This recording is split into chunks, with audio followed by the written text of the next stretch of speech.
Au niveau de la région Île-de-France, on a des programmes de suivi des oiseaux qu'on appelle le programme STOC, qui nous permet de faire le suivi des oiseaux communs depuis 2003. Et donc ce programme nous permet de dégager des tendances au niveau de l'évolution des populations des oiseaux communs.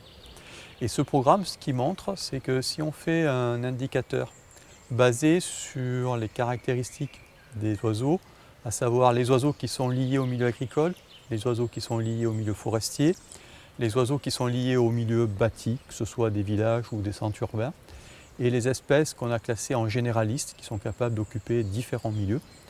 On se rend compte que sur cette période-là, depuis 2003, on a une très forte chute de l'ordre de plus de 20% pour les espèces qui sont liées au milieu agricole et au milieu bâti. Ce sont vraiment les espèces qui ont le plus souffert ces dernières années en termes d'effectifs, en termes de nombre d'oiseaux.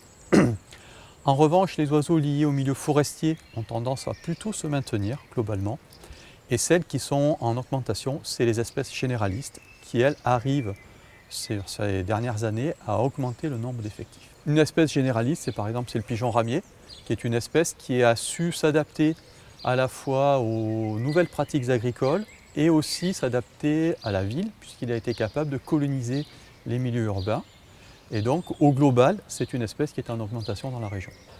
Donc les espèces au niveau du bâti, ce qu'on appelait les espèces du bâti, donc qui vont occuper les villages, globalement, c'est une diminution de ces espèces-là, qui est liée à la fois aux modifications du bâti, notamment tout ce qui va être rénovation, aménagement des fermes, etc., qui vont priver ces espèces de lieux de nidification, mais elles souffrent aussi également de l'évolution qu'il y a eu ces 50 dernières années au niveau agricole, et notamment la diminution très marquée qu'il y a eu des animaux dans les villages, notamment les vaches, les moutons, etc.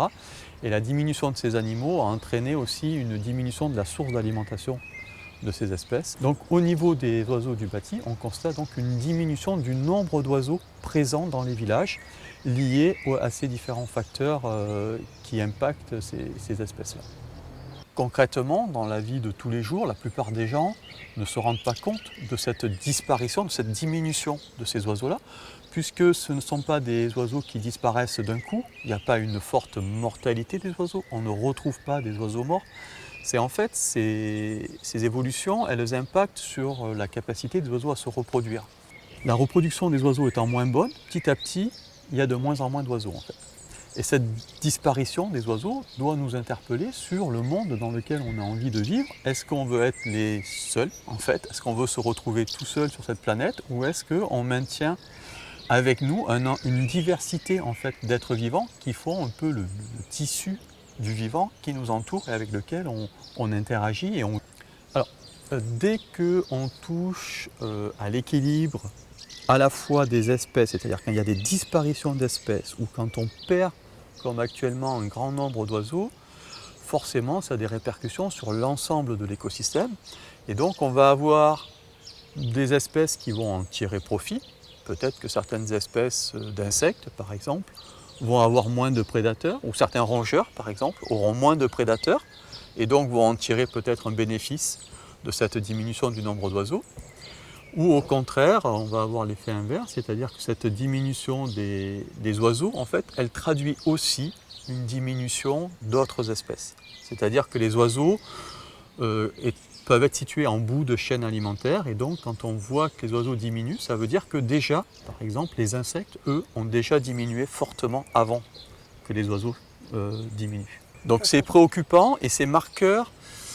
En fait, l'évolution qu'on constate actuellement, c'est marqueur en fait d'un certain appauvrissement des milieux qui nous entourent et une certaine homogénéisation des milieux qui nous entourent. C'est-à-dire qu'on va avoir quelques espèces en fait qu'on a classées dans les généralistes qui vont être capables de s'adapter aux changements qu'on impose actuellement au milieu et qui vont être abondantes. C'est-à-dire qu'on aura toujours des espèces qui seront très abondantes, mais on aura très peu d'espèces en fait. On va perdre en diversité au niveau des espèces.